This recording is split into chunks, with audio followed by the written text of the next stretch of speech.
Hello বন্ধুরা, IT ইমেক চ্যানেলে তোমাদের আরও একবার স্বাগত। বন্ধুরা, তোমাদের জন্য একটা দারুণ আপডেট আমি নিয়ে এসেছি। সেটা তোমাদের বেরিয়েছিল ডিআরডিও থেকে, যেটা হচ্ছে ডিফেন্স রিসার্চ ডেভেলপমেন্ট বা অর্গানাইজেশন, যেটা পুরোপুরি মিনিস্ট্রি অফ ডিফেন্সের আন্ডারে, যেটি সেন্ট্রাল গভর্নমেন্টের সেক্টর। আর এখানে যে নিয়োগ করা হচ্ছে সেটা হচ্ছে তোমাদের দুটি মাত্র পোস্ট আছে। সেখানে হচ্ছে সিনিয়র টেকনিশিয়ান অ্যাসিস্ট্যান্ট বি আর হচ্ছে টেকনিশিয়ান এ পদের জন্য তোমাদের নিয়োগ করা হচ্ছে।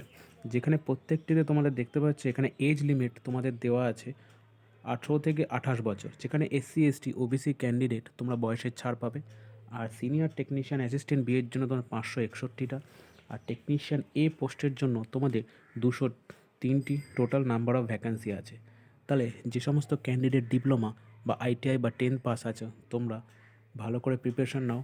দারুণ একটা তোমাদের জন্য সুযোগ আছে ডিআরডিওতে বা ডিফেন্সে চাকরি করার। আর এই ভিডিও যদি তোমাদের ভালো লাগে তাহলে অতি অবশ্যই লাইক শেয়ার সাবস্ক্রাইব করো আর কমেন্টে জানিও। তাহলে এটা হচ্ছে এদের শর্ট নোটিফিকেশান। ফুল নোটিফিকেশান যখন আসবে আমি সেটাও তোমাদের সাথে শেয়ার করে দেবো। তো দেখা হবে পরবর্তী কোনো ভিডিওতে।